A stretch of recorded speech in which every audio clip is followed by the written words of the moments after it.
ada berbagai suku bangsa Arab. Para sejarawan Islam telah menamakan setiap peperangan yang terjadi di antara kaum muslimin dengan kaum musyrikin yang disertai sendiri oleh Rasulullah SAW sebagai ghazwah. Manakala peperangan yang tidak disertai sendiri oleh baginda sallallahu alaihi wasallam dinamakan sebagai syariah.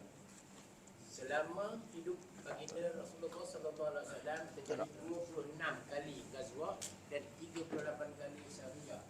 Di sini akan dibentangkan secara ringkas 11 peperangan penting sahaja. Atau tak maulah dia. Ha? Tadi ada ke tutup?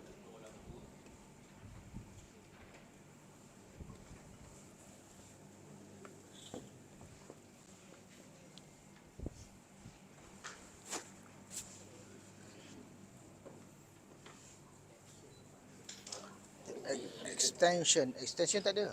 Extension pula. Tak apa. Kalau dia terpadam tu makna kita nak habis dah tu. Ya. Pakai okey. Cuma bateri ada lah, boleh lah. Boleh. Nanti saya tanya. Okey, nampak? Nampak tak semua? Siapa tak nampak?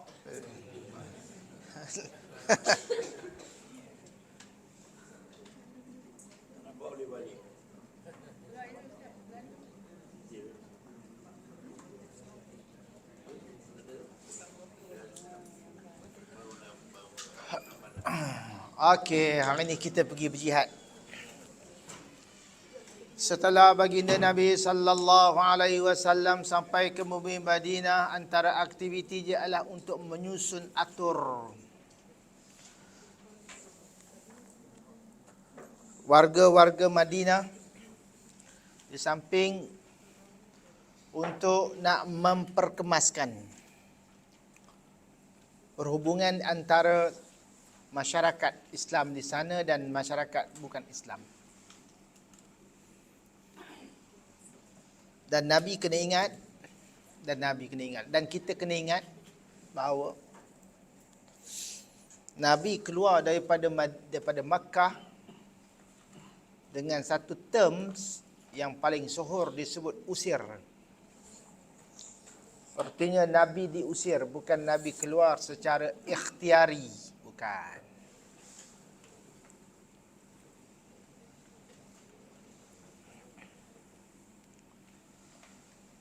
Abu Bakar pernah menyebut bahawasanya ketika Rasulullah sallallahu alaihi wasallam dikeluarkan daripada Mekah, Sayyidina Abu Bakar sebut satu perkataan, mereka telah mengusir kami. Mereka telah mengusir Nabi mereka. Itu sebab terms itu penting. Jangan silap. Bila berlaku pengusiran, Nabi keluar daripada Mekah ke Madinah.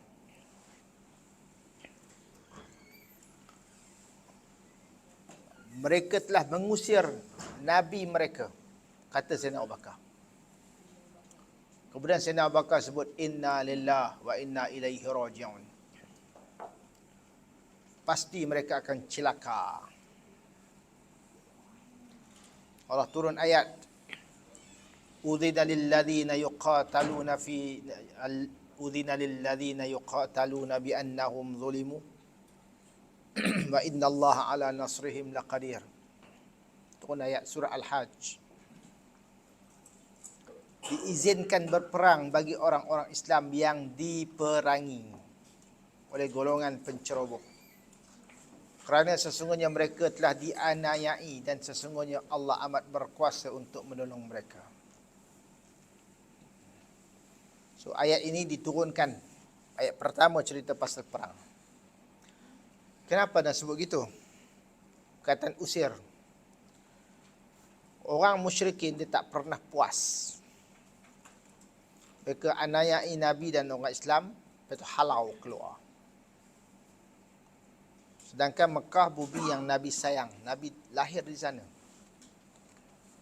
Halau, sudahlah halau, dendam berpanjangan. Apatah lagi mereka dapat mengetahui bahawa Nabi mendapat kedudukan istimewa dengan layanan yang baik oleh penduduk Madinah secara kolektif. Jadi itu yang mereka tetap nak menghancurkan Islam.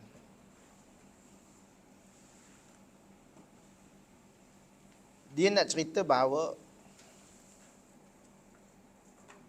Islam diperangi sampai saja Nabi di Madinah sampai ke perang Khandaq. Islam diperangi. Selepas Khandaq, selepas itu sampai Tabuk, Islam pula pergi menyerang. Dia ada 2 fasa.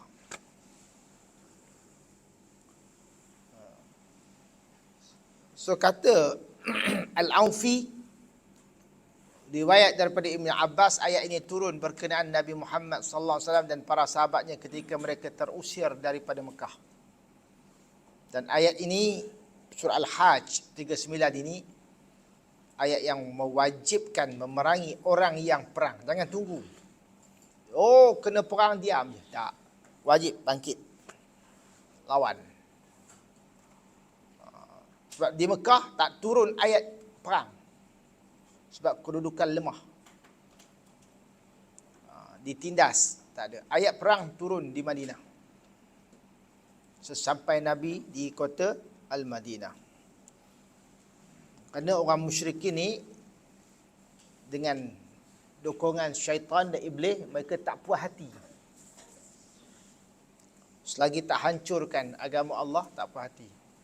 So, mereka nak bunuh Nabi, nak bunuh sahabat, nak bunuh Islam itu sendiri. Supaya agama mereka itu terjamin keutuhan dia.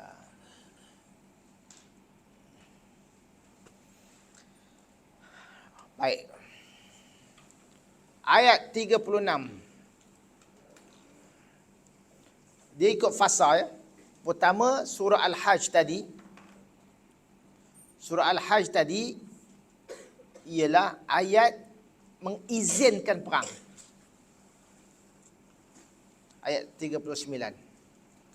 Sementara surah Al-Baqarah 190 ayat menyebut tentang wajib perang bagi orang yang perang mereka. Kedua. Ketiga, ayat surah Taubah mewajibkan perangi kaum musyrikin secara keseluruhan dia. So 3 dia punya turutan. Soalan. Dapat tangkap ke tak? Siapa tak dapat tangkap, tangkap cepat-cepat.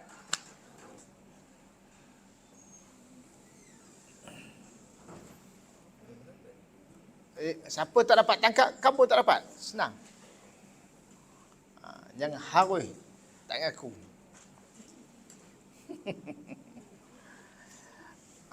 Okey. Kalau orang putih disebut apa? Pardon.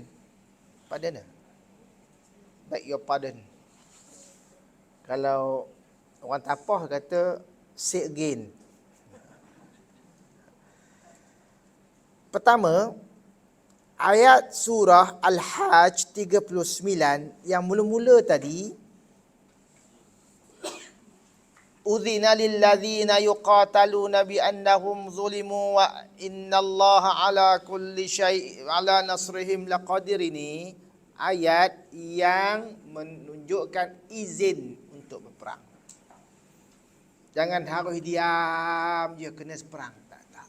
Izin bangkit. Boleh lawan balik. Itu yang pertama. Adapun surah Al-Baqarah 190, wa qatilu fi sabilillah alladhina yuqatilunakum wa la ta'tadu innallaha la yuhibbul mu'tadin. Ini merupakan ayat yang mewajibkan memerangi orang yang perang kita. wajib memerangi orang yang perang kita. Siapa yang datang perang saja, kita kena perang mereka. Surah At-Taubah 36 yang ketiga, waqatilul musyrikina kaffatan ila akhir ayat. Ini ayat mewajibkan perangi orang musyrik semua sekali. Sebagaimana mereka memerangi kamu seluruhnya. Wajib perangi mereka. Seluruh. Okey ya. Okey.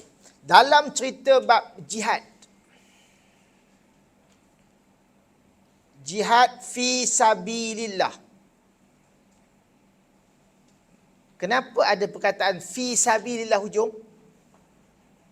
Supaya niat itu berbetulan dengan apa yang Allah kehendaki. Niat itu penting. Sebab tu ada disebut peperangan dalam Islam dengan perang yang konvensional berbeza. Bila perang dalam Islam, dia ada atur caranya. Disebut dalam bahasa moden tata kelola. Peperangan dalam Islam ada 4 period. Pertama, period di Mekah. Period bersabar. Ai kena henyak, tak melawan. Ibnu Mas'ud kena pukul, tak melawan. Orang lain tak boleh kata apa, diam. Keluarga Yasir kena bunuh, tak boleh kata apa. Ini semua period bersabar. Period izin untuk berperang, ini ketika mula-mula sampai Madinah. Yang turun ayat, wa udhinal ladhina yuqataluna kan. Udhina lil ladhina yuqataluna ila akhir ayat tadi. Surah Al-Hajj 39. Itu period mula-mula ketika sampai di Madinah. Hanya izin sahaja untuk berperang. Kemudian bila tengah-tengah ketika di Madinah, ayat period perintah untuk memerangi orang yang memerangi. Contoh Uhud. Dia pun datang kan?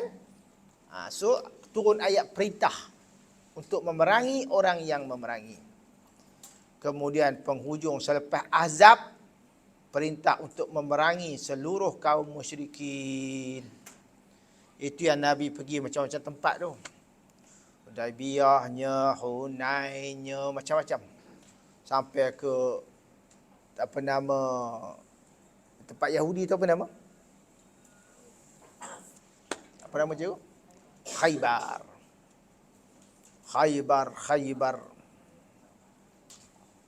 So ada 4 period. Gitulah. Habis dah cerita kita. Sekejap je. Barulah mata celik.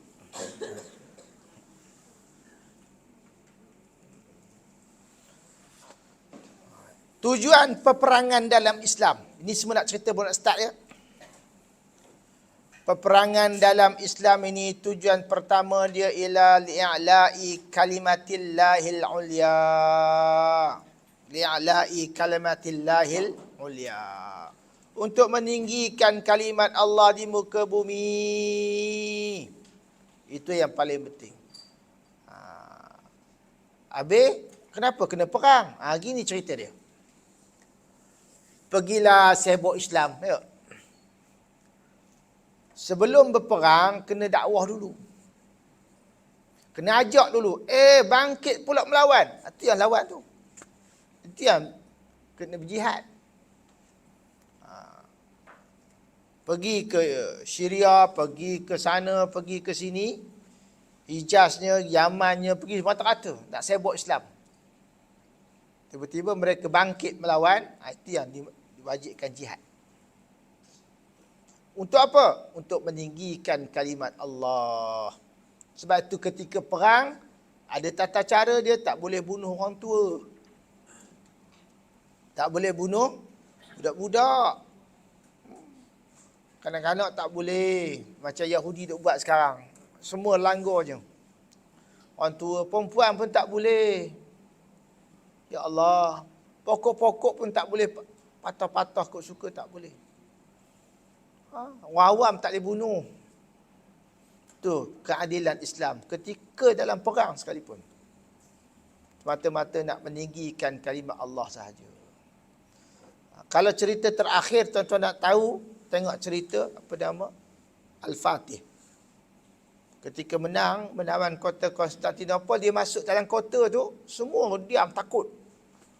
Rupanya dia menghormati kanak-kanak, orang muda. Dan dia membiarkan siapa nak masih Kristian lah. Nak Islam lah. Tak ada paksaan. Sebab nak hanya meninggikan kalimat Allah. Sebab tu kita tengok dalam tawanan-tawanan Yahudi yang duduk dalam Palestin tu kan, tawanan Palestin, bila keluar tengok semua mengakui layanan baik apa semua. Cuba tengok orang Islam yang masuk dalam tahanan Palestin, muka elok, kerut muka duduk. Jadi yang keempat, dia kata wajib perang kepada orang kesemua Keseluruhan. macam contoh yang tadi yang kita secara Al-Fatih itu, kalau dia tu pilih agama yang bukan agama Islam, maksudnya kita tak payah perangi dia, Tak. kecuali dia bermaksud Dia tak faham period yang keempat tu. Contoh dia nanti kita akan baca. Selepas perang Ahzab, dia akan ada pembukaan kota Mekahnya, Khaybarnya, apa tu contoh. Rasulullah pergi keluar. Pergi ke Khaybar kerana orang Yahudi memerangi orang Islam, kesan dia masih ada lagi. Pergi ke Hunain, pergi ke mana semata-mata untuk menyebarkan Islam. Tetapi mereka bangkit melawan. Melawan tu baru kita wajib perangi. Dan wajib perangi bukan hanya orang Mekah, seluruh Jazirah Arab, seluruh negara-negara yang mana mereka itu memerangi orang Islam. Itu yang pergi sampai ke Tabuk, walaupun tentera Rom mereka itu acah-acah saja, pun pergi juga memerangi keseluruhan orang yang syirik kepada Allah Subhanahu wa taala. Bukan hanya kepada penduduk Mekah saja. Okey. Tujuan perang dalam Islam membalas serangan musuh sebagai jalan keluar sekiranya diperangi terlebih dahulu kerana pertahankan diri dan harta. Boleh tengok surah Baqarah 190. Yang ketiga, tujuan perang dalam Islam membela golongan muslimin yang lemah dan dizalimi. Ini bukan saja zaman Nabi, zaman selepas pada itu pun. Ingat tak cerita yang seorang perempuan kan diperlakukan oleh seorang Yahudi, yang dia kata wa mu'tasam wa mu'tasim wa mu'tasim. Orang lemah kan diperangi. Datang tentera Mu'tasim nak memelihara hanya maruah seorang perempuan yang lemah kan. Tujuan perang dalam Islam menghukum perosak agama dan masyarakat. Ini semua tujuan-tujuan yang tuan-tuan boleh tengok. Baik, sambung tadi. Sepanjang Nabi berada di Madinah selama lebih kurang 10 tahun, inilah yang berlaku. Istilah ni kena hafal bagi siapa yang ngaji sirah. Kalau tak nak hafal, tidak berdosa, cuma tak lulus periksa. Pertama, ghuzwah. Jamak dia ghazawat. Peperangan yang disertai oleh Rasulullah sallallahu alaihi wasallam. Nanti dalam buku ni ada satu perang namanya Mu'tah di Jordan tu. Kenapa dia panggil ghuzwah? Ghuzwah Mu'tah. Padahal Rasulullah tidak hadir. Kata ulama kerana besarnya volume para tentera yang hadir. Besarnya perang itu. 100,000. Abu Hurairah first perang Mu'tah dia pergi. Selepas masuk Islam, dia pergi perang Mu'tah. Menggeletar Abu Hurairah tengok. Tentera Rom begitu ramai. Sahabat-sahabat Nabi mententeramkan Abu Hurairah. Bahasa kita apa? Relax lah bro, gitulah. Sebab kemenangan Islam bukan kerana kuantiti, tetapi kerana kualiti iman itu. Katanya dalam kitab kita ni ada 26 ghuzwah. Dalam kitab besar kata ada 28 ghuzwah. Ada khilaf. Sariyah. Sariyah ni bukan nama orang ya. Sariyah peperangan yang besar juga tapi tidak disertai oleh Rasulullah. Rasulullah just hantar sahabat sahaja. Hantar sahabat sebagai panglima. Suat di Madinah. Itu namanya Sariyah. Dalam buku kata ada 38, kitab lain kata 42. Satu lagi bi'athah, delegasi, dihantar. Itu bi'athah. Dia atau diplomat yang dihantar untuk berbincang, untuk hantar pemberitaan daripada Rasulullah, terutama utusan. Utusan tak boleh dibunuh. Dia punya MOU dia. Tapi ada utusan Nabi dibunuh. Antaranya peristiwa Ra'lin wa Zakwan. Itu yang baca Qunut Nazilah selama sebulan tu. Sampai sekarang kita baca kan. Entah apa Qunut Nazilah? Apa? Cuba baca tengok. اللهم إنا نجعلك في نحور أعدائنا ونعوذ بك من شرورهم اللهم بدد شملهم وفرق جمعهم وشتت كلمتهم وزلزل أقدامهم وسلط عليهم كلبا من كلابك يا قهار يا جبار يا منتقم يا الله ويا الله يا الله اللهم يا منزل الكتاب ويا مجري السحاب ويا هازم الأحزاب اهزمهم وانصرنا عليهم. Minggu depan entah pula. Ha? MC. Nanti anak akan tengok Dr. Mani bagi MC.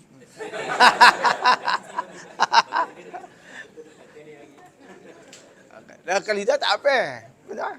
Dia kena paksa gitu. Dia perkataan lain pun ada kan, tidak semestinya gitu. Tak semestinya. Pendek pun tak apa. Pendek pun tak apa. Cuma mana suruh baca kunut nazilah dia baca panjang, tak apalah.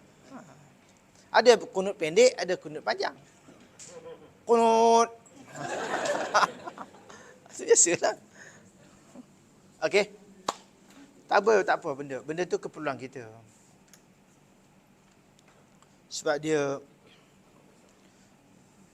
peperangan dan doa ni dia tak boleh pisah. Tak boleh pisah. Sebab itu kelebihan Islam. Ya, larangan membaca surut nazilah Di Pahang. Itu ijtihad mereka terpulang lah. Kita tak ada masalah. Dan kita pun tak marah. Orang nak ijtihad lah. Cuma netizen tu yang jadi fuqaha masalah. Lebih. Okey. Ana berhenti tak sini. Hari ni Ana nak cerita tentang perang Badar. Ana tengah-tengah type, betul Ana ada problem, Ana tak ada nak buat. Ana angkat tangan tu tak lah. Ana cerita secara manual perang Badar. Nanti kita sambung perang Uhud, Ana tulis lain. Kena ingat sebelum perang Badar banyak ekspedisi perang lain, bukan perang, kecil-kecilan berlaku. Tapi Ana tak ceritalah. Sebab kita akan ada kekangan masa. Banyak contohnya ekspedisi Siful Bahri, ekspedisi Sa'ad bin Abi Waqqas, Ubaidah bin Al-Haris, banyak ekspedisi pergi merentasi sebagai untuk nak melihat keadaan lokaliti musuh-musuh Islam. Tuan-tuan tak baca. Tuan-tuan boleh baca Kalangi Azzi Allah, tuan-tuan baca sendiri ya. Kita baca yang besar. Badar. Perang Badar atau suhur dengan nama Badar Al-Kubra. Cerita perang Badar Al-Kubra ni satu perang pertama dalam Islam yang status perang tidak wajib. Lain perang semua wajib, tidak hadir, without prejudis akan dikira berdosa besar. Berdosa besar, memang. Tawaran masuk perang pun besar, tak hadir pun dosa besar. Tak hadir bakal kena penalti daripada Allah. Hadir pahalanya 700 kali ganda besar.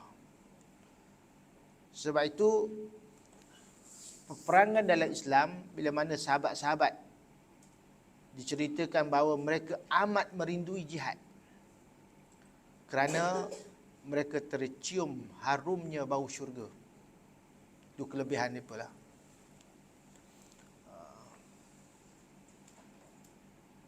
Perang Badar Kubra ini, semua orang tahu riwayat dia pelbagai.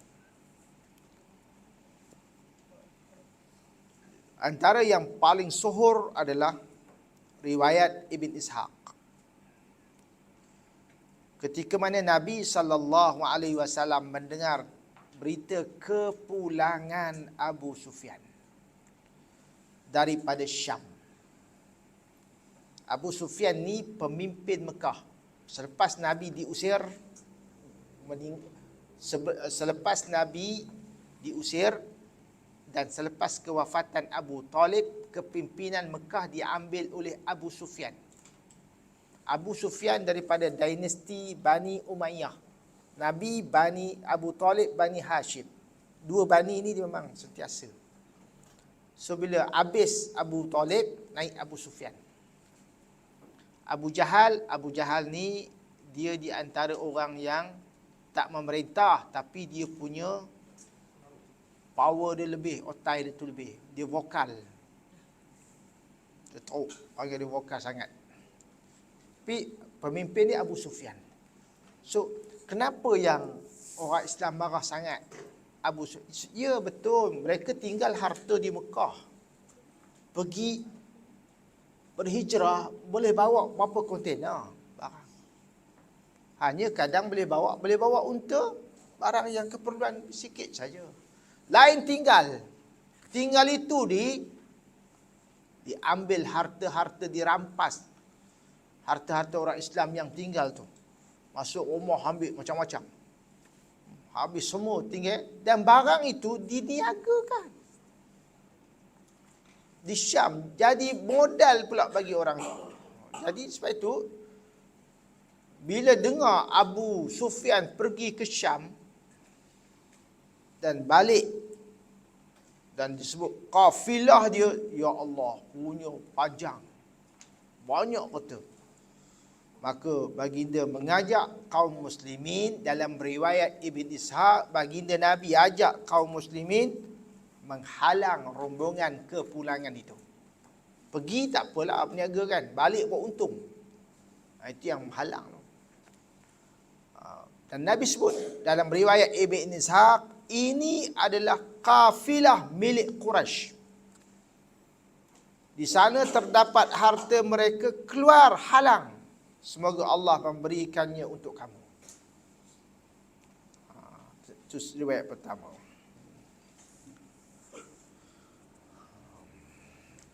Dan yang kedua,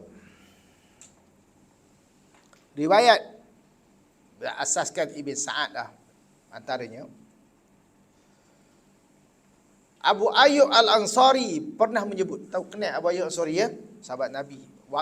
Dia punya makam dia, kuburnya ada di Konstantinopel, di Turki. Pergi ziarah, pergi tengok kubur dia.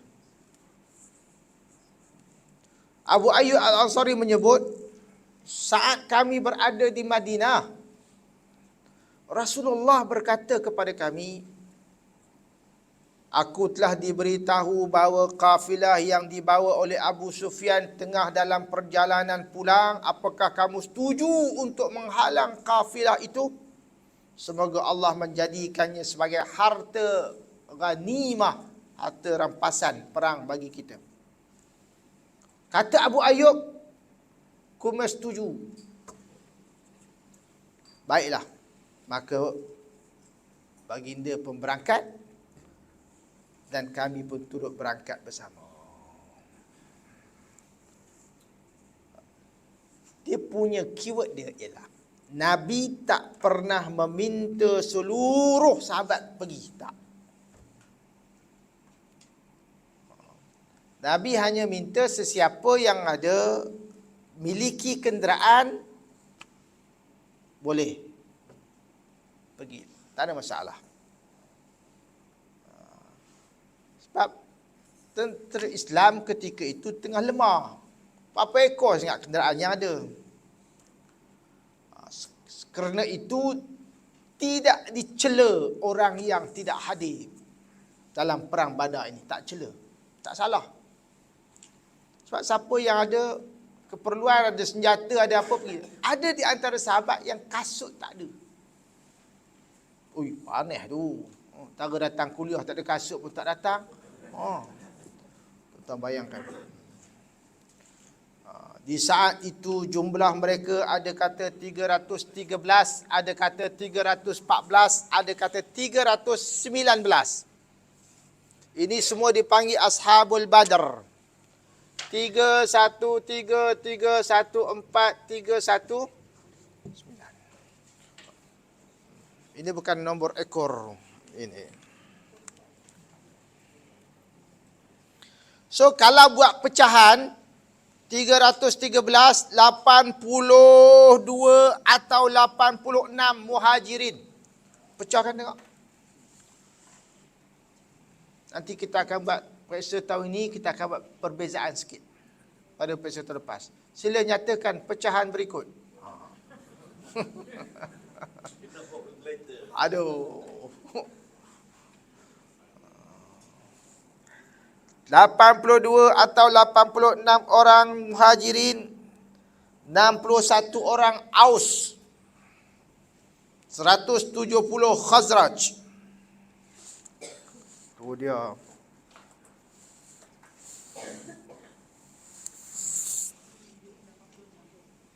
...86 orang muhajirin, 61 orang Aus dan 170 Khazraj. Yang lain tu lain-lain.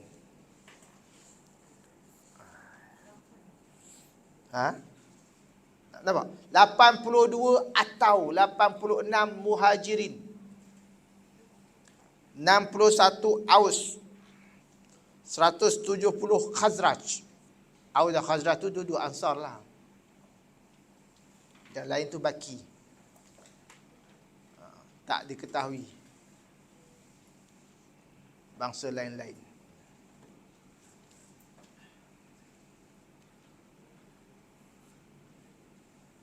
Baik. Mereka memiliki 70 unta. Orang Islam ya, sikitnya ya. 70 unta. Unta ni biasa untuk perjalanan jauh.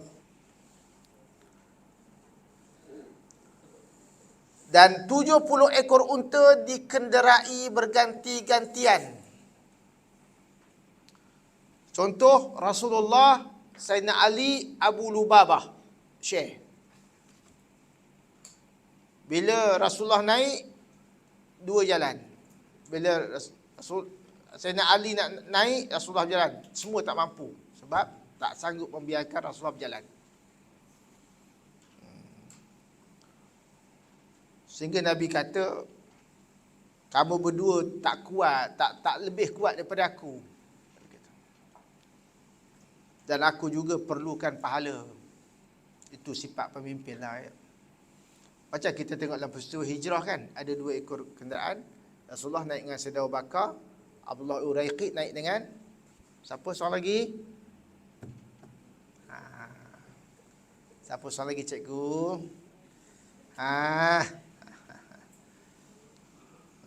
Siapa lagi? Siapa? Amir bin Fuhairah.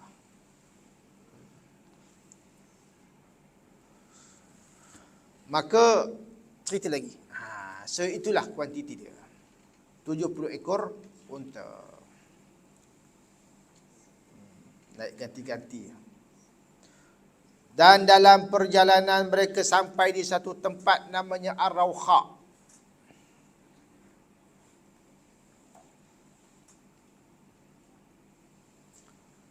Rasulullah sallallahu alaihi wasallam meminta Abu Lubabah untuk kembali dan menunjuknya sebagai pemimpin di Madinah. So patah balik jadi amir di Madinah. Sebelum itu Rasulullah suruh Abdullah bin Ummi Maktum untuk memimpin orang Madinah sembahyang.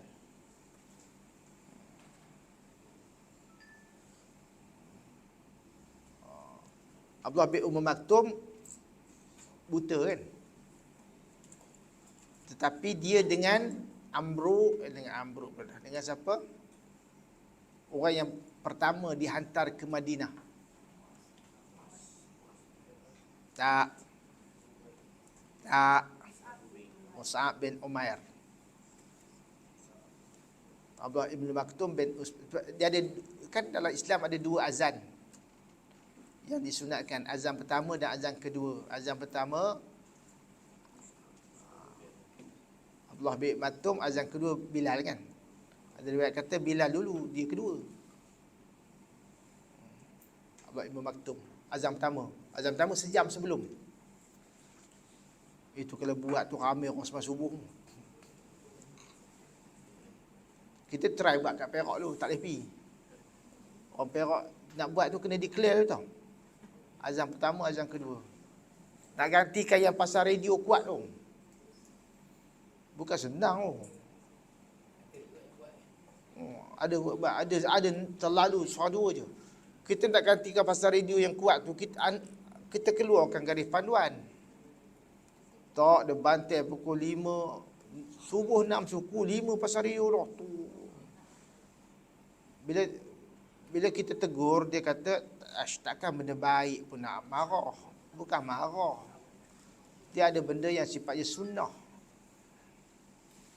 Nak pasang boleh, tapi 5 minit sebelum, dengan sekira-kira orang boleh. Kita ada keluar garis panduan penggunaan speaker. Tapi dia lah ya, nak kata apa.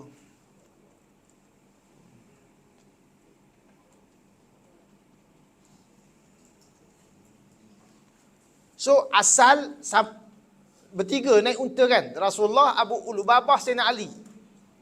Kemudian sampai di Rauqah, Rasulullah suruh Abu Lubabah balik, ganti amir di Madinah. Tinggal Sayyidina Ali dengan Rasulullah naik unta tu, tambah seorang lagi ganti. Namanya Marsad bin Abul Marsad. Marsad. Alif lam mim ra. Sad alif dal. Al-Marsad.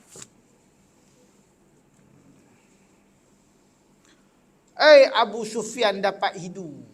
Alamak, ada orang nak menghalang pula. Maka diutuskan seorang yang bernama Abu Damdam, atau namanya Damdam bin Abu Al-Ghifar. Damdam. Dah nama dia gitu, macam mana? Dad mim.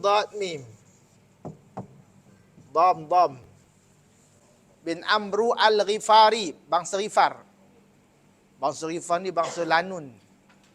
Bangsa Lanun di tengah padang pasir Ghifar. Sebab tu seorang sahabat nak suruh nama? Abu Dzar Al-Ghifari. Seorang sahabat Nabi yang suruh. Damdam. So Abu Sufyan dapat hidu ada orang halang, dia utus Damdam ini pergi pecut ke Mekah. Minta bantuan. Kawan ni dia laju mulut daripada tindakan. Sampai je ke Madinah, dia buat havoc. Dia kata tu bagi laju mulut. Sampai je ke Mekah, dia berdiri atas unta dia tu. Dia berdiri tu atas unta dia. Apa dia buat? Dia buat technical issue, dia potong hidung unta tu. Dia potong hidung unta tu bagi macam buat dia lah. Nampakkan macam teruk benar lah tu. Dia jatuhkan pelana unta tu, dia duduk berdiri atas tu, dia bertempik. Dia kata, hei orang-orang Quraisy, unta-unta kamu, reta-reta kamu yang ada pada Abu Sufyan telah dihalang. oleh Muhammad dan pengikutnya. Mungkin kamu tak akan dapat melamatkannya. Bantuan semua cepat. Kawan kaki provokator punya orang. Ini dia panggil langkah Mekah. Kau tengok macam mana? Provokator. Mau tak? Main dengan kata silap. Orang-orang Quraisy pun segera keluar untuk menyelamatkan kafilah dagang dan orang-orang mereka. Semua join. Abu Jahal, semua jenis Abu lah. Ada seorang je Abu tak datang, namanya Abu Lahab. Abu Lahab tak pergi. Hartawan kan. Dia tak pergi, cuma dia hantar wakil je. Nama wakil Abu Lahab tu Al-As bin Hisham. Itu yang malas ngaji sejarah tu, ingat nama tu. Aduh.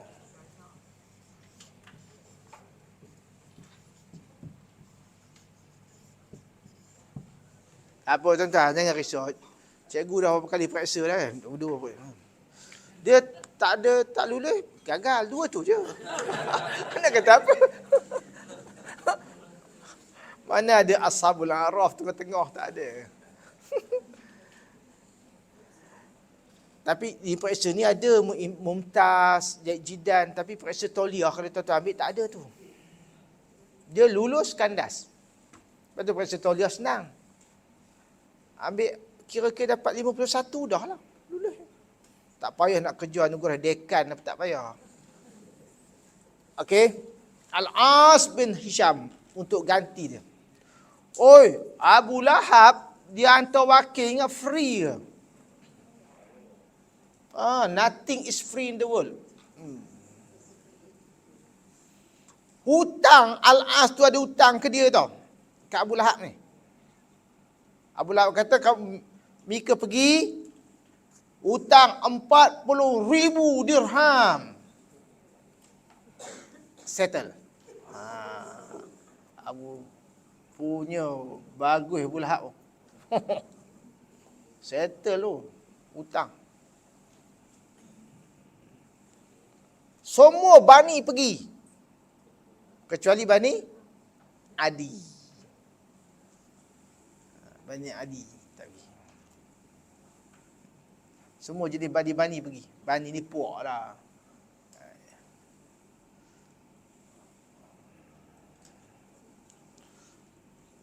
Pada awal-awal keberangkatan mereka daripada Mekah, semua jenis Bani pergi ni, jumlah mereka seramai 1,300 orang. Dengan 100 kuda perang. Kuda perang tahu macam mana? Dia yang bubuh. Dia pakai apa nama? Depan tu dia pakai itulah, yang nampak mata saja tu. Aksesori semua tu kan. Tu kuda perang. Ada lagi dalam gambar-gambar, tuan-tuan baca sejarah ada lagi. Dia ada wiper, ada apa semua siap.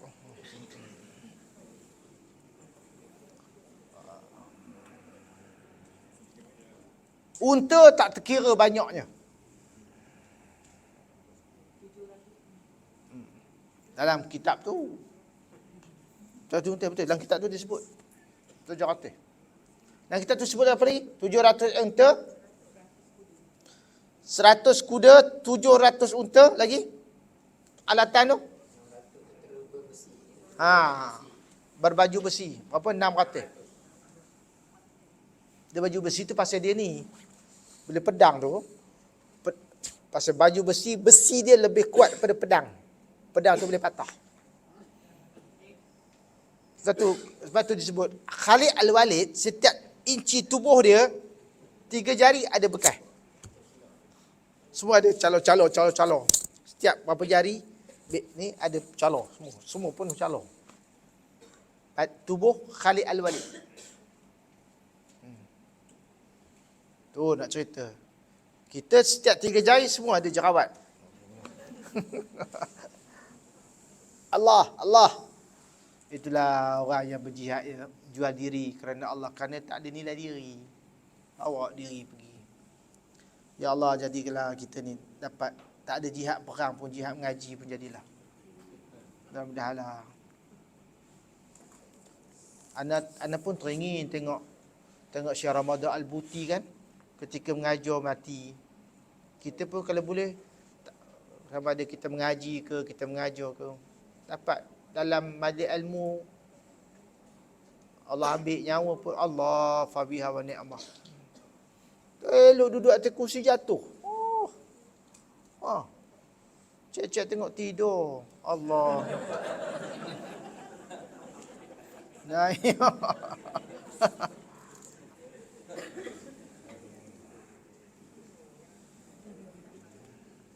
okey, baca lagi. Baca. Berkat ambil berkat. Bagi orang perempuan pula baca. Tak kuat suara. Haji. Ambil berkat haji anak-anak. Mudah-mudahan barakah insya-Allah. Bagi orang lain lah. Dapat tahu aspek itu. Belakang tu boleh. Entah orang Kelantan sedap baca. Orang Kelantan. Alah, baca ni Perang Badar. Perang Badar. Orang Sabah Ustaz. Oh, tak Sabah ya. Orang Sabah. Orang Sabah dia dia kol-kolah kuat. Sila. Peperangan Badar, yakni Badar Kubra. Peperangan ini berlaku pada tanggal 17 hari bulan Ramadan tahun kedua Hijrah. Puncanya adalah kerana Nabi SAW mengarahkan sebahagian para sahabatnya supaya keluar menyekat satu rombongan dagang Quraisy yang sedang menuju ke kota Mekah dari negeri Syam. Bukanlah bertujuan untuk berperang, akan tetapi rombongan dagang yang dipimpin oleh Abu Sufyan tersebut telah berjaya melepaskan diri daripada sekatan itu, dan disebabkan mereka telah mengambil jalan yang lain daripada jalan biasa. Namun demikian, mereka lebih dulu telah mengirim utusan ke Mekah supaya kaum Quraisy dapat memberi perlindungan kepada rombongan dagang mereka. Justru itu keluarlah kaum Quraisy dengan kekuatan tentera lebih kurang 1,000 orang, 600 orang tentera berbaju besi, 100 ekor kuda dengan pasukan berbaju besi, serta 700 ekor unta. Juga tidak ketinggalan bersama-sama mereka para penyanyi wanita yang menyanyikan lagu-lagu dengan seni kata yang bertujuan mengejek kaum muslimin dengan paluan rebana mereka. Adapun bagi pihak kaum muslimin, bilangan mereka hanya 313 atau 314 orang sahaja. Kebanyakan mereka daripada golongan Ansar. Bersama-sama mereka hanya 70 ekor unta dan 3 ekor kuda sahaja. Mereka terpaksa berkongsi menunggangi seekor unta beberapa orang secara bergilir-gilir dari masa ke semasa. Baiklah. Baik. Oh, macam berita Sabah ya. Sedap. Orang Sabah. So, kita dah sampai kepada macam mana nak berlaku perang.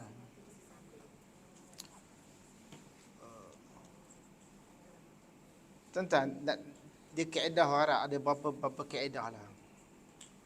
Nak tahu unta tu unta Mekah ke unta Madinah macam mana?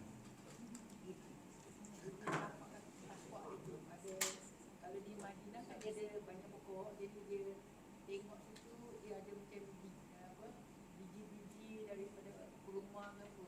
Dia daripada najis unta. Daripada najis tu.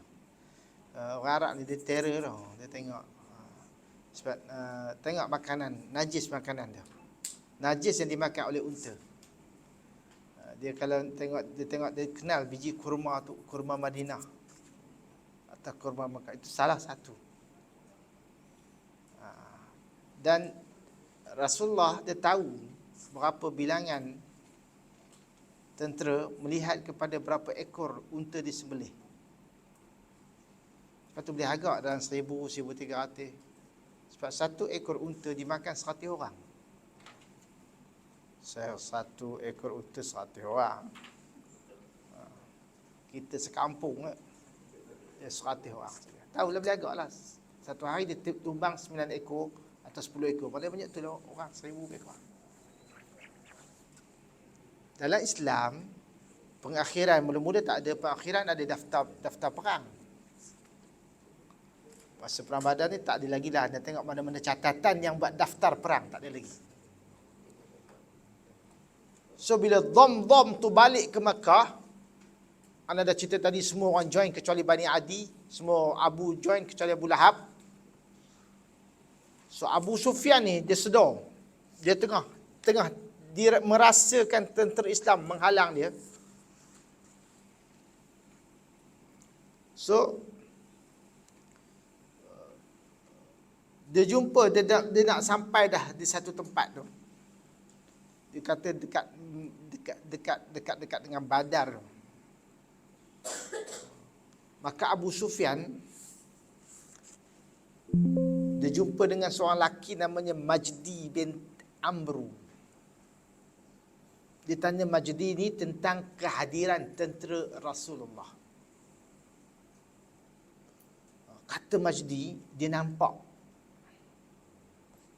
kelibat 2 orang penunggang unta berada atas bukit. Majdi ni orang situlah, orang kampung tu. Dan sedang mengambil air untuk keperluan mereka. Ambil air, tu pergi. Maka Abu Sufyan segera melihat ke tempat mereka tinggalkan itu, nampak tu yang cerita tadi, nampak kotoran tu, najis-najis unta tu.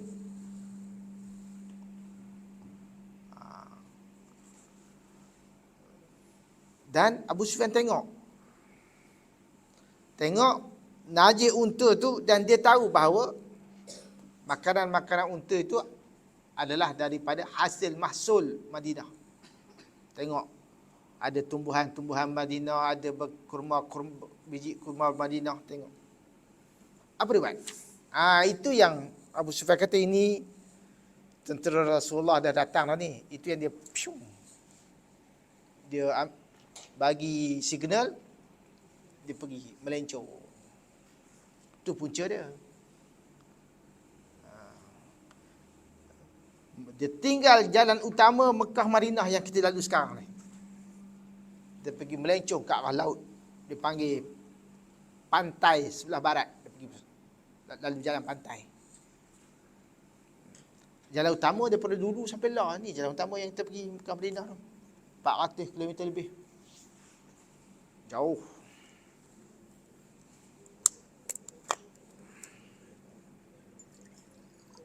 Tuan-tuan ambil puasa, yang tak puasa. Tak maaf ya.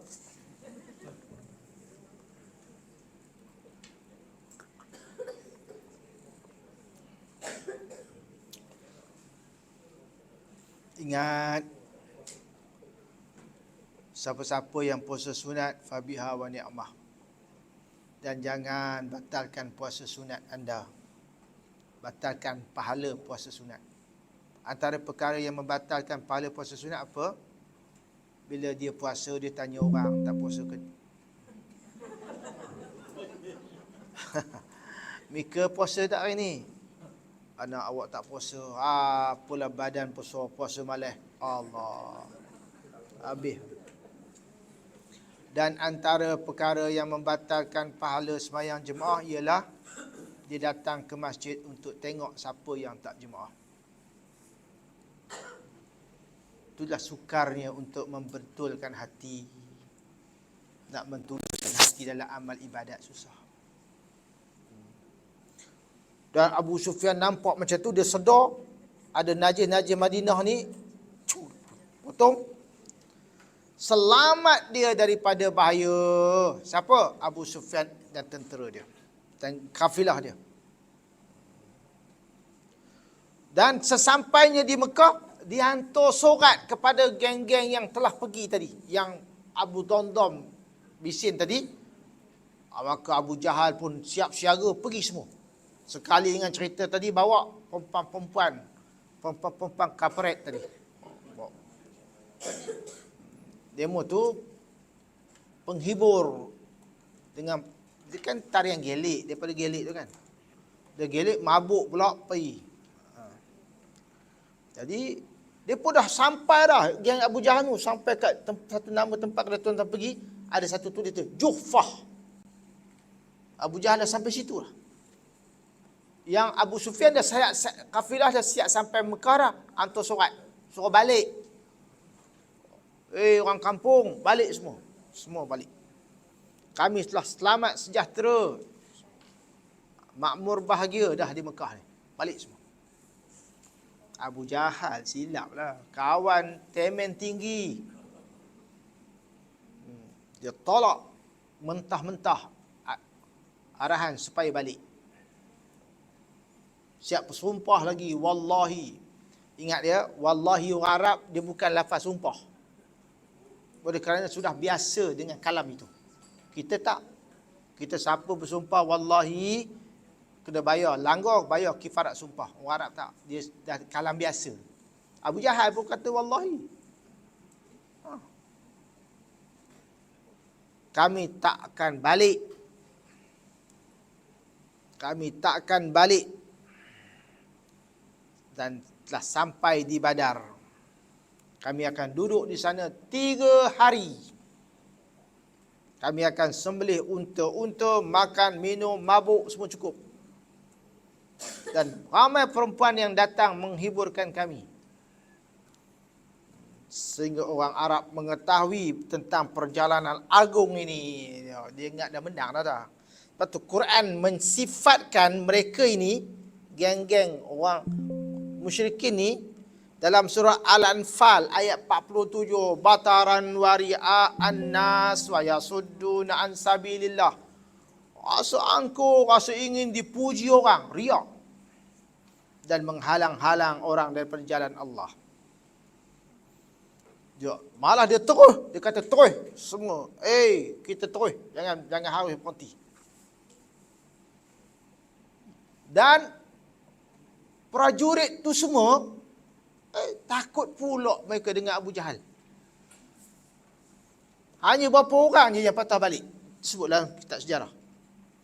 Antara yang patah balik namanya Akhnas bin Syariq. Daripada grup Bani Zuhrah. Dia dan Bani Zuhrah je balik. Ada lagi seorang dua namanya Talib bin Abu Talib. Ini antara beberapa orang yang tak ikut perintah Abu Jahal. Yang lain semua tak berani. Tak cerita Abu Jahal. Abu Jahal ni dia kalah dengan beberapa orang je. Antara yang dia kalah dengan Hamzah. Sehingga berdarah muka dia kena pukul. Yang lain tu dia pukul orang. Nak cerita gedeber dulu. Abu Jahal. Sampai di Badar. Dan mereka duduk di sebalik sebuah bukit. Dan Rasulullah pun dengar keberangkatan orang Quraisy, itu yang Rasulullah bermusyawarah dengan para sahabat dia. Dan kekhawatiran ada kerana tak pernah perang. Mau tak gementar. Tak pernah perang besar, gaduh, kocok-kocok kecil tu adalah. Tapi perang besar tak pernah. Sedangkan orang Mekah ni dah biasa perang kan. Tak ada pasukan perang pun. Orang Islam tak ada. Dan kelengkapan perang pun tak berapa nak ada. Hanya kuda perang berapa dah sangat. Faham? Tuan-tuan yang dirahmati oleh Allah Subhanahu wa taala. Bincang punya bincang. Pendek kata ada seorang sahabat Nabi namanya Al-Miqdad. Catat nama ni, Al-Miqdad ni. Ada anak cucu pun nama Al-Miqdad. Kalau ada anak kecil lah. Ya Rasulullah, kata Al-Miqdad, teruslah berjalan sebagaimana yang diperlihatkan Allah kepadamu.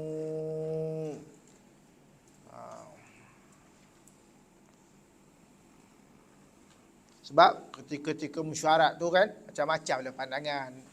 Nak terus ke, nak macam mana ke, apa ke. Kita ni nak kena jumpa musuh ke tidak? Ke kita balik je? Begitulah bincang-bincang kan. Itu antara idea Miqdad. Teruskan ya Rasulullah. Teruskan perjalanan kita. Sebagaimana yang Allah perlihatkan kepadamu ya Rasulullah. Kami akan tetap bersamamu. Itu sahabat. Demi Allah, kami tidak akan mengatakan kepadamu seperti mana yang dikatakan oleh Bani Israel kepada Musa, izhab anta wa rabbuka faqatila inna hahuna qaidun. Ini dipanggil Bani Israel. Dia kata kat Nabi Musa, you go first, kami duduk rumah je lah. Pergi perang. Kami tak kata gitu kat Nabi kami. Engkau pergi, kami pun pergi, gitulah. Bani Israel jangan. Dia berani sebut kat Nabi dia apa?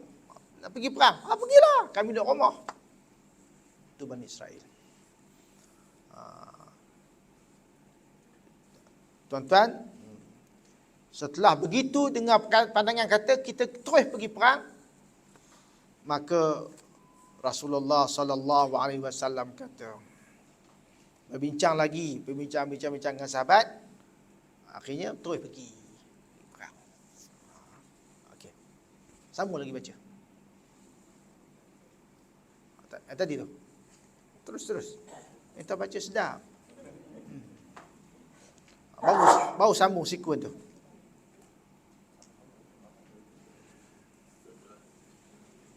Wahai Rasulullah, sesungguhnya kami telah beriman dengan engkau. Kami telah membenarkan engkau. Kami telah bersaksi bahawa apa yang engkau bahawa itu adalah benar. Kami telah berikan engkau janji-janji dan kepercayaan kami untuk patuh setia kepada engkau. Maka jalankanlah wahai Rasulullah apa yang engkau mahu. Kami akan tetap bersama engkau demi yang memutuskan engkau dengan kebenaran. Sekiranya engkau mahu mengarungi lautan ini bersama kami, nescaya kami mengharunginya bersama engkau. Itu adalah sewaktu dibuat permesyuaratan Ansar, Muhajirin semua, itulah antara kata-kata yang memberi semangat bahawa mereka akan bersama dengan Nabi sallallahu alaihi wasallam untuk meneruskan peperangan Badar. Nak ceritanya, tuan-tuan, di kalangan orang yang ramai-ramai itu ada seorang budak. Umurnya baru tingkatan 4. Nama budak itu ialah Umair bin Abu Waqqas. Umurnya 16 tahun. Dia nak join perang, Rasulullah tolak sebab dia masih budak. Habis, apa dia buat? Terus balik. Menangis teroyak dia. Kerana dia pun teringin syahid dalam perang Badar. Baru setahun balik. Ya Allah, itu aku. Punya tu nak mati tu. Nak syahid dalam perang Badar. So tolak dia. Sebab tak cukup umur. Tak boleh lagi mengundi. Baik. Sambung ni. Sedaplah baca.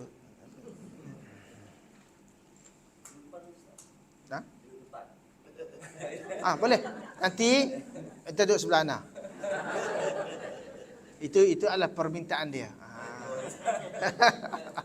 Dia sebenarnya jual insurans, kan? Ada syarikat insurans, jadi memang sedaplah bahasa orang insurans. Dah hilang. Tiada seorang pun di antara kami yang mengundur diri. Kami tidak gentar untuk bersama-sama engkau menemui musuh kami besok. Sesungguhnya kami akan tetap tabah menjalani peperangan. Kami akan tetap benar sewaktu berhadapan dengan musuh. Mudah-mudahan Allah Subhanahu wa taala memperlihatkan kepada engkau tentang pendirian kami yang boleh menerangkan hati dan menyejukkan mata engkau. Baik.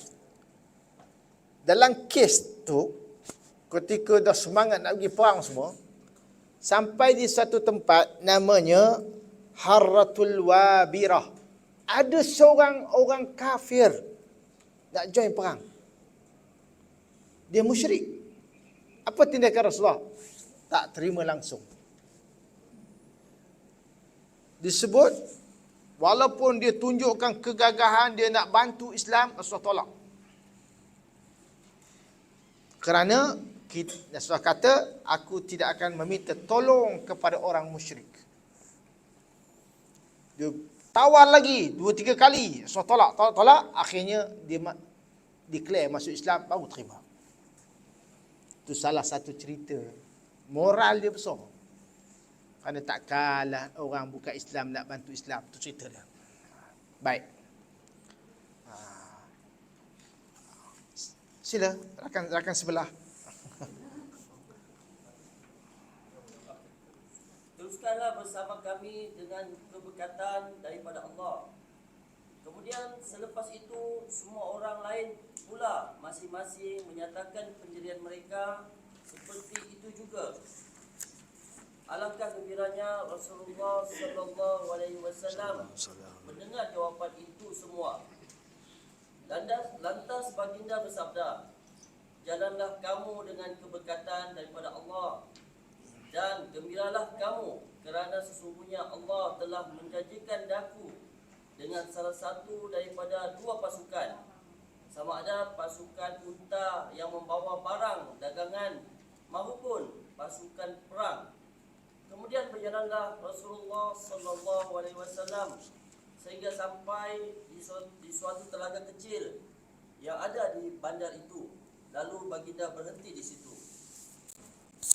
Setibanya di sana, Al-Habab bin Al-Munazir berkata, Al-Munsir berkata, wahai Rasulullah, adakah tempat ini telah ditentukan oleh Allah kepada engkau dan tidak boleh diubah pindah lagi, atau ia hanya suatu pilihan engkau sebagai taktik peperangan atau tipu hela engkau sahaja? Kemudian Al-Habab bin Munzir. Kemudian Al-Habab bin Al-Munsir mencadangkan agar berpindah ke suatu tempat lain yang lebih baik dan memungkinkan kaum muslimin dapat menyekat pengaliran air yang ada di badar itu. Ya, sebab itu Rasulullah meraihkan pandangan Al-Khabbab bin Munzir. Rasulullah sebut, sesungguhnya engkau, wahai Khabbab, telah memberi pendapat yang tepat. Ini kerana kepintaran dan pengalaman dia. Dan ini bukan wahyu. Dia hanya berasaskan kepada pandangan Rasulullah sallallahu alaihi wasallam. Tuan-tuan, pendek cerita, nanti kalau kita pergi mana-mana perang pun kita akan cerita 3 benda je. Anas saja nak try and error. Bila nak cerita secara detail, dia tak akan cukup masa. So bila bermula Uhud, nanti kita akan hanya cerita tentang 3 perkara ni saja. Asbab perang, fakta perang, pengajaran perang. Semua perang kita akan pergi macam ni saja. Bila anda try and error kan nampak tak lepas jejak. So ketika perang Badar ni Allah bagi 2 keistimewaan kepada tentera Islam yang tak pernah perang. Allah turun ayat iaitu dalam surah Al-Anfal ayat 11. Il yughashikumun nu'as amanatan minhu wa yunazzilu alaikum minas sama'i ma'a. Itu nikmat Allah bagi pada tentera Islam. Apa dia? Ingatlah ketika Allah membuat kamu mengantuk dan memberi ketenteraman darinya, dan Allah turun air hujan dari langit. Pertama, Allah bagi anugerah ngantuk pada tentera Islam. Yang kedua, turun air hujan. Itu nikmat pada tentera muslimin di perang Badar. Kenapa? Apa istimewanya ngantuk? Bila takut, tak pernah perang takut. Ngantuk adalah satu jalan untuk hilang takut. Bila tak pernah datang kelas, macam itulah. Punya takut, tidur. Tidur tu kaedah tu. Sampai habis kelas, tidur. Punya takut. Itu nampak kali tak betul. Yang kedua ialah hujan. Hujan ni, bila hujan turun, pasir-pasir tu jadi sedap dipijak. Jadi sedap. Jadi habuk-habuk pun jadi kurang kan. Sedap. Kenderaan sedap pijak, orang pun sedap pijak. Memudahkan tentera Islam untuk berperang. Itu nikmat tu Allah bagi. Ngantuk ni, kalau tuan-tuan tengok dalam perang Uhud, munjuk letih, ngantuk, pegang pedang, tidur. Tu. Dia hilang habis takut. Pegang. Lepas tu orang yang takut, dia tak tidur. Kita tak. Kita takut apa, tak boleh tidur. Jenuh sampai pagi tak mau tidur. Tapi bila Allah bagi nikmat tidur tu, hilang takut. Ini nikmat. Kita nampak macam tak perasan. Ya Allah, ya Tuhanku. Jadi dia menyanggah kan. Dulu masa kecil-kecil tu, kampung orang minyak. Masa yang kecil-kecil. Tak tidur orang kampung. Dia tak pergi pakai sepeda. Tak paksa. Punya dia bukan orang minyak, dia budak tu buih. Jadi tengah malam dia pakai sepeda pergi mata-mata. Orang dapat tangkap dia. Dia buih. Buih tak buihnya habis barang-barang buah-buah orang kampung dia jual. Dia pergi panjat nyo-nyo pun dia jual. Jadi orang kampung ambil botol ni bubuh air. Air jampi kat pokok. Buah dia curi, air dia minum. Tu handai tu. Itulah ceritanya bahawa berlaku dengan perang Badar. Dua nikmat. Ana ada sikit lagi isu Badar ini ana nak bawa kepada Uhud nanti bulan depan. Tapi anda ingat ya, Uhud, Badar sikit Uhud dan ana pergi kepada perang Bani Nadir. Anda kena pergi 3 sekali untuk nak selesaikan. Lepas Bani Nadir, anda terpaksa pergi Ahzab. Ahzab dengan Hudaibiyah. Dia kena tweet lah. Lepas Hudaibiyah, kena pergi Khaybar. Pergi sekali ke Fathu Mekah. Tak sempat. Hunain last. Hunain perang sebelum Tabuk. Dia ikut sikun tu. Nak dapat 11 perang pun tak lepas tu. Itu anda penting pembacaan daripada orang Sabah. Terbantu. Wallahu a'lam bishawab. Ingat ya, kita sampai sikit dalam perang. Perang tu nak cerita perang Uhud ni, cerita macam mana dia punya skill ni sekali tu. Habis skill perang, macam mana perang ni berdepan dulu. Lepas tu Rasulullah suruh hanya keluarga dia saja. Lepas tu kesan perang, tawanan perang. Kemudian masuk Uhud. Uhud ini je. Wallahu a'lam bishawab. Lepas ni apa?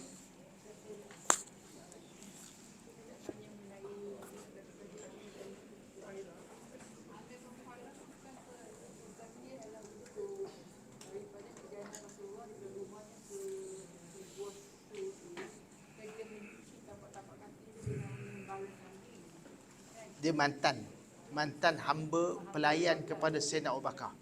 Dia mengikuti. Abdullah bin Uraikid, Amir bin Fuharah mantan pelayan. Dia pelayan, dia yang melayankan minum, persiapan makanan ketika berhenti, ketika berjalan. Dia untuk pelayan-pelayan tu dia yang serve. Wallahu a'lam bishawab.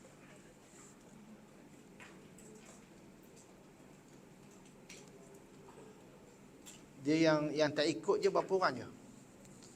Anak Sayyidina Abu Bakar, Asma' dengan Abdullah tak ikut. Yang terlibat daripada 6 orang, 2 tak ikut.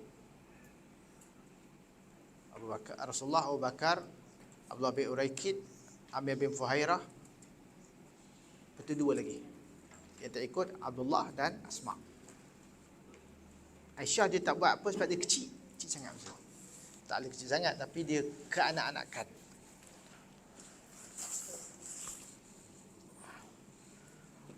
Anda nak feedback sikit sebelum keluar. Apakah sukarnya sirah ini? Ada rakan-rakan kita tahun 2, tahun 3 dengan ngadu memang sebenarnya kami tak lepas dengan sirah. Tak. Orang Kelantan kata tak lepas jejak. Dia baca layang gitu. Dia tak dapat nak faham terms. Buku ni tak apa lagi. Tuan-tuan naik buku satu lagi. Buku Tarikh Khulafa' tu kalau baca seorang pening. Soalan, ada siapa yang tak lepas jejak angkat tangan? Anda kena buat tuition khas.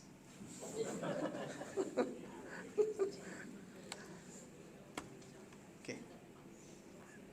Wallahu a'lam bissawab. Wa sallallahu ala sayyidina wa habibina wa syafi'ina wa dhukhrina wa maulana Muhammad wa ala alihi wa sahbihi wa baraka wa sallam. Allahumma anfa'na bima 'allamtana ya Allah ya Tuhan kami, berilah manfaat kepada kami apa yang kami pelajari dan anugerahilah kemanfaatan itu untuk kami, dunia kami dan akhirat kami. Amin ya rabbal alamin. Assalamualaikum warahmatullahi wabarakatuh.